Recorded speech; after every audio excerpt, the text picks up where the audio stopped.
여러분, 오늘 본문에서 예수님은 나를 따르라, 그리고 나를 따르려면 나의 제자가 되며 모든 것을 희생할 각오를 해야 된다. 자기까지 미워해야 되고 자기 십자가를 져야 된다고 말씀하십니다. 그리고 이 말씀을 이해시키기 위한 예를 두 가지 드시죠.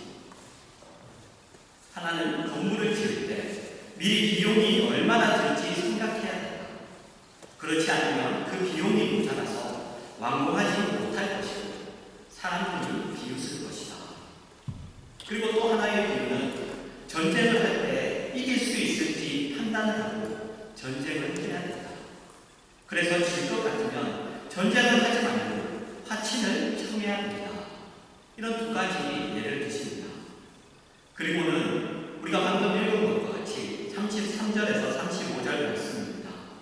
이와 같이 너희 중에 누구든지 자기의 모든 소유를 버리지 아니하면 능히 내 제자가 되지 못하리라. 소금이 좋은 것이나 소금도 만일 그 맛을 잃으면 무엇으로 짜게 하여 땅에도 거름에도 쓸데없어 내버리느니라. 들을 귀가 있는 자는 들을지어다 하시니라. 네, 이렇게 말씀하십니다. 그러니까 여러분, 예수를 따르는 제자의 길은, 그 예수를 따른다고 하는 제자의 길은 자기 십자가를 지고 자기와 자기 부모와 처자와 형제와 자매를 미워하는 그런 생각이 없으면 안 된다는 것입니다. 하나님의 사람으로 사는 신앙생활에 희생할 준비가 해야 된다는 그런 이야기죠. 희생할 준비를 해야 된다라는 이야기입니다. 그 생각 없이, 그 준비 없이 신앙생활을 하면 맛을 잃어버린 소금같이 될 것이라는 그런 이야기입니다. 여러분, 우리의 한 해가 사실 돌아볼 한 해가 바로 어제였죠. 그죠? 네, 바로 어제였습니다. 그때 우리의 신앙생활을 한번 되짚어 봅시다. 우리는 맛을 잃어버린 소금이었는지, 잃어버리지 않은 소금이었는지. 아마 우리는 맛을 잃어버린 소금인 경우가 참 많았습니다. 우리는 성도였다가 아니었다가, 성도였다가 아니었다가, 그렇게 한 적이 참 많았습니다. 그래서 우리는 그 아니었던 것을 사실 만회할 때, 그죠?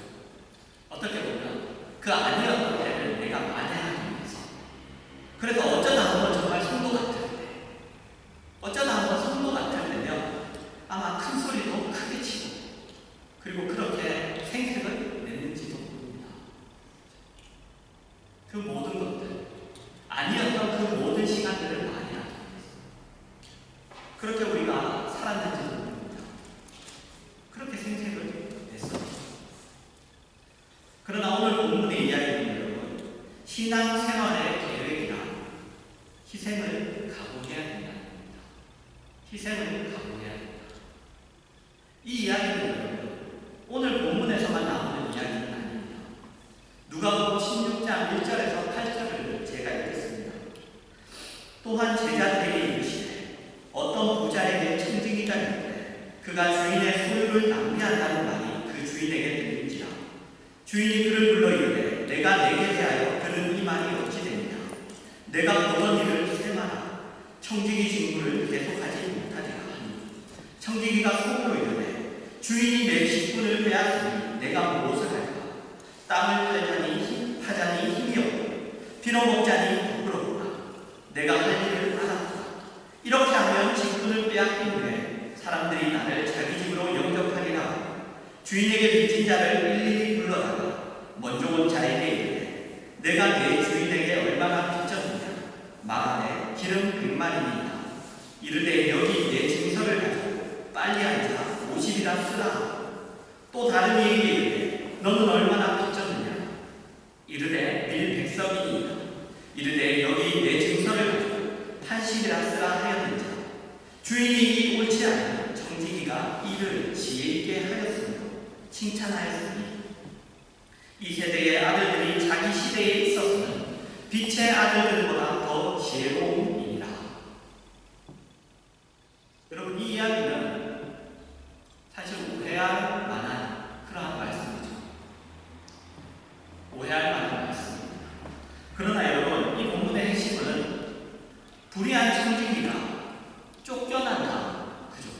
그가 앞으로 쫓겨났는데 그 쫓겨난 그 일을 쫓겨나기 전에 준비했다는 것입니다. 앞으로 쫓겨난 거죠. 그런데 쫓겨나서 어떻게 살아야 할까? 그것을 쫓겨나기 전에 준비했다는 거죠. 그래서 여러분, 이 세상 사람들도 내일 일을 오늘 준비해야 된다는 것을 아는데 왜 빛의 아들들인 너희는 내일 일을 오늘 준비할 줄 모를까라는 얘기입니다. 우리에게 여러분, 내일 일은 어디죠? 영원한 나라입니다. 우리가 갈 영원한 나라. 그 영원한 나라를 지금 이 세상에서 오늘 준비해야 되는데 왜 세상 일은 그렇게 오늘 준비하면서 왜 영원한 나라 그 준비는 안 하고 있느냐라는 지적이죠. 그 준비는 왜 도대체 안 하고 있느냐. 이어서 말씀하십니다. 9절에서 12절입니다. 내가 너희에게 말하노니 불의의 재물로 친구를 사귀라. 그리하면 그 재물이 없어질 때에 그들이 너희를 영주할 처소로 영접하리라.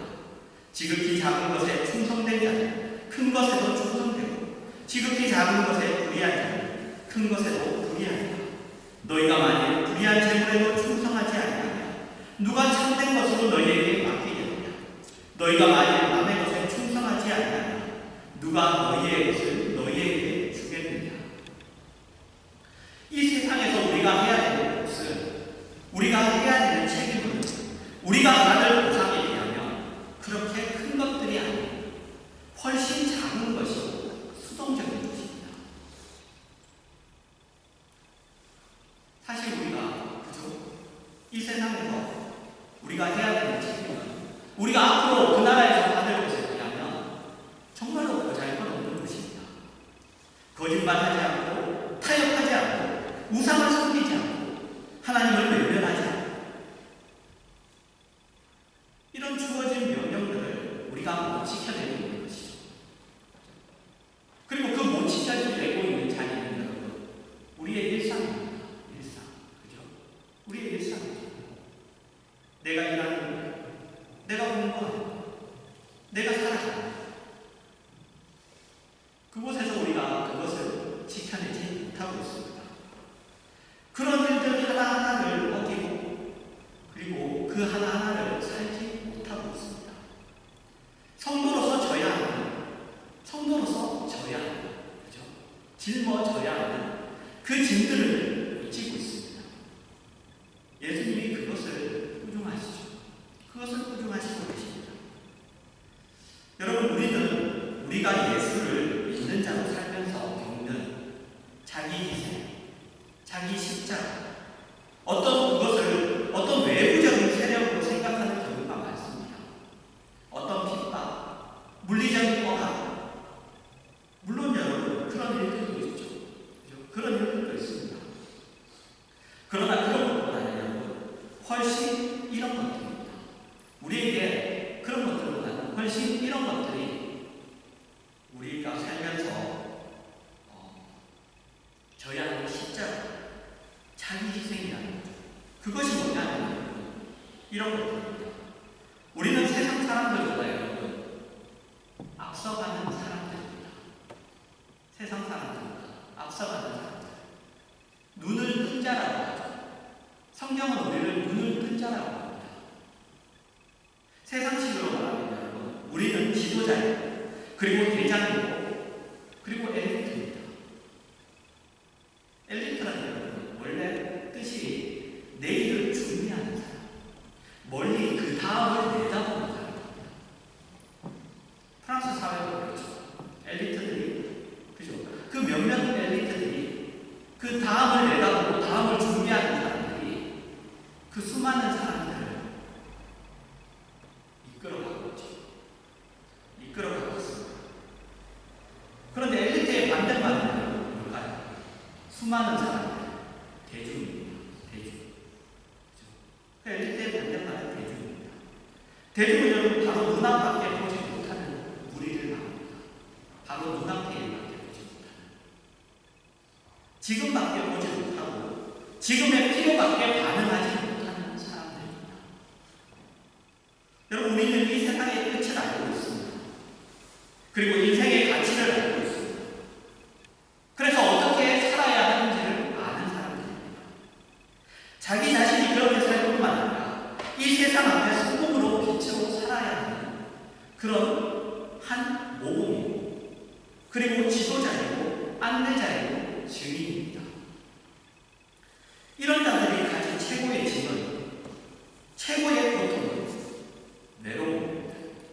외로움. 그래서 보면 세상에서 한 나라의 지도자라든가 어떤 단체의 리더, 장들이라든가 엘리트들, 이런 사람들은 모두 외로움을 가장 큰 짐으로, 가장 큰 고통으로 고백합니다. 여러분, 사막을 걷는데 목이 마릅니다. 그렇다고 지금 가진 물을 모두 마실 수는 없습니다. 그러나 대중은 지금 목이 마르니 모두 마시지 않고, 엘리트는, 그 리더는 이 사막이 언제 끝날지 모르니 죽지 않을 만큼만 마시고 남겨둬야 합니다. 그러면 앞을 내다보지 못하는 자는 지금 목이 말라 죽겠는데, 지금 당장 죽겠는데, 죽으면 그만인데 그 물을 남겨놓는 게 무슨 소용입니까? 내가 지금 죽겠는데 그게 무슨 소용입니까? 그렇게 말하면서 그 지도자를 향해서, 리더를 향해서 너 혹시 물 빼돌리려고 하는 거 아니야? 이런 의심을 하는 거예요. 그 리더는 그런 욕을 묻습니다. 그러나 그것을 감수하죠. 감수합니다. 왜요? 설명하면 이해할 거라고요? 아니요. 설명을 해도 못 알아듣습니다. 설명을 해도 못 알아듣습니다. 알아먹으면 이미 대중이 아닙니다. 그것을 알아먹는 자, 리더죠. 리더가 아니더라도 그 리더의 후계자입니다. 그것을 알아먹는 자. 알아먹으면 이미 대중이 아니고, 그리고 여러분, 또 리더가 그것을 감수하지 않고 그래 마셔버립니다. 그러면 그 리더도 리더가 아닙니다. 지도자가 아닌 거죠. 그 리더는 그것을 감수해야 합니다. 우리가 성경책에 보잖아요. 누구를 통해서 제일 많이 보죠? 모세, 그죠? 맨날 이스라엘 백성들 들고 일어나잖아요. 그 모든 걸 감수하는 거예요. 여러분, 이것은 부정적이고 소극적으로 이야기하면 고통이고 외로움입니다. 그죠? 진이죠. 하지만 긍정적이고 적극적으로 이야기하면 그것은 지도자가 가진 고귀한 직분이고 영광된 자리입니다. 우리 식으로 이야기해서는 하나님 앞에 맡은 고귀한 자리입니다. 그 고통과 그 짐, 그 외로움과 그 고통을 여러분, 그래서 감수해야 됩니다. 감수해야 됩니다.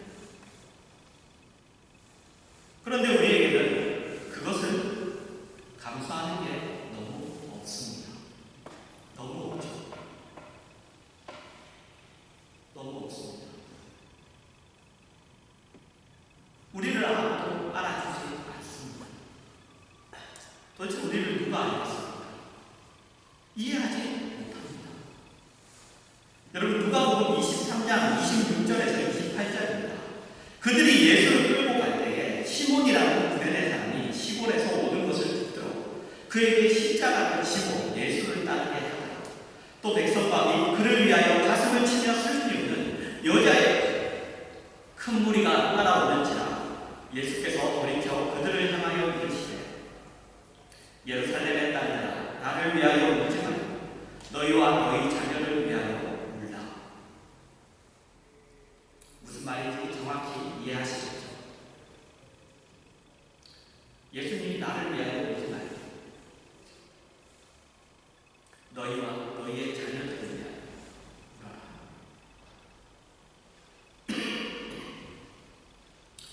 여러분, 우리는 우리의 신앙생활과 신앙생활의 어려움을 자꾸 호소하고 남들에게 납득시키려고 합니다. 그래서 자꾸 우리가 짐을 벗겨달라고 하죠. 내 짐을 벗겨달라고. 그러나 여러분, 그 짐을 벗으면 이미 우리는 성도의 생활, 신앙생활을 할 수가 없습니다. 그 짐을 벗으면.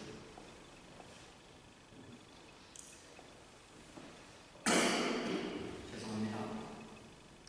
우리가 이 세상에서 성도로서 살고 성도로서 책임을 감내하면 받는 1차적인 고통은 바로 앞에서 말씀드렸던 그 외로움과 뭘 이해합니다. 이해하지 못하는 것. 그런데 우리는 전부 그것을 면하게 만든다고 기도하고 있습니다. 전부 그것을 면하게. 그래서 여러분, 기독교에 늘 따라붙는 이단이 있습니다. 무엇인가? 신비주의입니다. 신비주의. 이 고통과 이 짐을 사람들이 본능적으로 싫어하기 때문에, 그것을 지는 것을 싫어하기 때문에, 그래서 신비주의라는 이단이 늘 기독교에는 따라붙습니다. 늘 생겨요. 신비주의자들은 성령 충만만 받으면 늘 희열 속에 산다고 합니다. 기쁨 속에. 신앙의 고급한 경지, 고급한 수준은 늘 그런 만족과 감사와 비교할 수 없는 희열 속에 있다고 그렇게 이야기합니다. 그러나 아니죠. 절대 그렇지 않습니다. 신앙은 고민해야 됩니다. 고민하는 겁니다. 예수님이 십자가를 지시기 전날과 겟세마네 동산에 바쳤던 기도를 여러분 생각해 보시기 바랍니다. 누가복음 22장 42절에서 44절입니다. 이르시되 아버지여, 만일 아버지의 뜻이거든 이 잔을 내게서 옮기시옵소서. 그러나 내 원대로 마시옵고 아버지의 원대로 되기를 원하나이다 하시니 천사가 하늘로부터 예수께 나타나 힘을 더하더라. 예수께서 힘쓰고 애써 더욱 간절히 기도하시니 땀이 땅에 떨어지는 핏방울같이 되더라. 여러분, 분명히 예수님이 기도하시는 내용은 분명히 기쁨이고 승리입니다. 그죠? 그 내용 자체는 기쁨이고 승리이고 영광이죠. 그러나 여러분, 그 모습은 어떻습니까? 고통입니다. 그 모습은 고통입니다. 여러분, 이 이중성을 우리가 제대로 이해해야 합니다. 신앙생활. 여러분, 우리는 세상이 모르는 내용과 그 미래와 그리고 그 본질을 알고 보고 있는 사람들입니다. 우리는 어둠 속에 비치는 빛이죠. 우리의 존재와 우리의 결정과 우리의 분별과 우리의 선택과 우리가 가는 길이야말로 모든 사람들 앞에 모범이며 증거이며 그리고 세상 모두가 따라야 할 목표입니다. 그러나 세상이 그것을 박수를 쳐주지 않습니다. 왜 하냐고. 왜 그러냐? 왜 그러냐고. 왜 그런 미친 짓을 하느냐고 하죠. 그러다가 정말 잘합니다. 그죠? 정말 잘합니다. 너만 잘했어. 너만 잘했니? 그렇게 반응하는 것이 세상입니다. 세상은 절대로 박수 치지 않습니다. 상을 주지 않습니다. 오직 박수 치고 상을 주실 분은 우리 하나님밖에 없습니다. 우리가 이 세상 앞에서 져야 하는 모든 짐들에 대하여 세상에 어줍지 않은 값싼 위로와 값싼 공정을 받으려 하기 때문에 신앙이 시작이 되지를 않습니다. 시작이 되지를 않습니다. 신앙이 세상 속에서 고집을 부리자는 얘기가 아닙니다. 참다운 신앙의 길을 가려면 십자가를 져야 되고 그리고 자기까지도 미워해야 된다는 것을 생각하셔야 됩니다. 내가 왜 이런 짓을 할까? 너무 고통스러워서 말하자면 자기가 신앙생활을 하는 것까지도 싫어진다. 여러분, 그런 적 있습니까? 내가 왜 믿었을까? 내가 왜 믿었을까?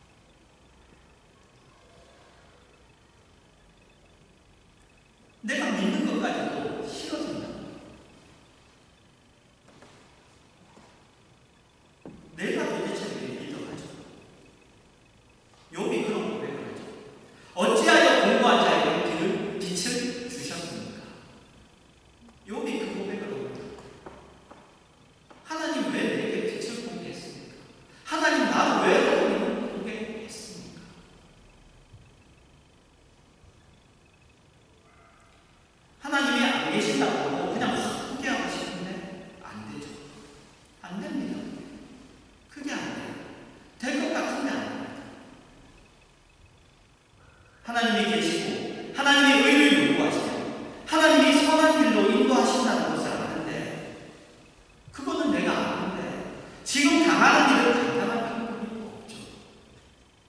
그래서 어떻게 해요? 웁니다. 그래서 웁니다. 하나님 선하신 분인 줄 알죠.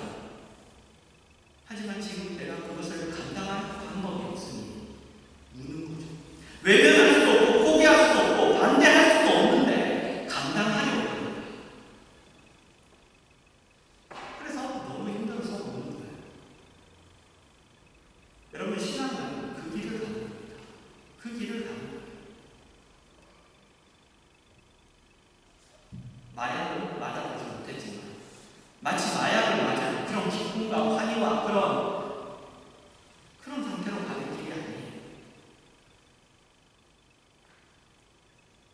여러분, 알고 가셔야 됩니다. 알고 가셔야 돼요. 세상의 박수 속에, 세상의 이해 속에 알고 잘합니다. 잘하시는 분입니다. 너 너무 멋집니다. 이런 대접, 이런 확인과 함께 걸어갈 것이라고 생각하지 마십시오. 세상은 우리를 끝없이 반대할 것이고 동료들마저도 시기와 질투를 할 경우가 많습니다. 그 모든 것을 여러분 감내하셔야 됩니다. 예수님을 보십시오. 예수님을 판단하는 예수님의 제자입니다. 그죠? 예수님의 판단은 그의 제자입니다. 죽기까지 예수님을 따라가겠다는 베드로는 닭이 물기 전에 3번이나 예수님을 저주하며 부인합니다. 우리가 이 길을 걷습니다. 이 길은 예수님이 걸으신 길이고 예수님이 동일하게 우리에게 요구하시는 길입니다. 성도의 길입니다. 우리가 이 길을 걸으면 많은 열매를 맺게 됩니다. 이 길을 걸으면 많은 열매를 맺게 됩니다. 그리고 하나님은 그 많은 열매를 맺은 우리를 통하여 영광을 받으십니다. 그것을 통하여 영광을 받으십니다. 그리고 사람들은 우리로 인하여 길을 발견하게 되죠. 길을 발견하고 빛을 보며 우리를 인도하시는 하나님의 손길을 만나게 됩니다. 이것이 성경이 우리에게 요구하는 성도된 책임이고 짐이고 자랑이고 영광입니다. 여러분, 2023년 이 한 해 동안 바로 이런 신앙의 결심과 각오와 내용이 여러분 삶에 이어지시기를 바랍니다. 다른 길은 없습니다. 그래서 성도로 사는 기쁨이 도대체 무엇인지, 그리고 자랑이 무엇인지, 고통과 외로움에도 불구하고 이 길을 걸어야 하는 이유가 무엇인지 그것을 확인하시기 바랍니다. 그것을 여러분이 직접 그냥 책에서 듣고 말로만 들어보는 거예요. 그것을 여러분이 직접 여러분의 답으로 가지시기 바랍니다. 그리고 그렇게 함으로써 하나님이 얼마나 크게 역사하시는지, 얼마나 그 일 가운데 크게 역사하시는지를 여러분들이 확인하시기를 바랍니다.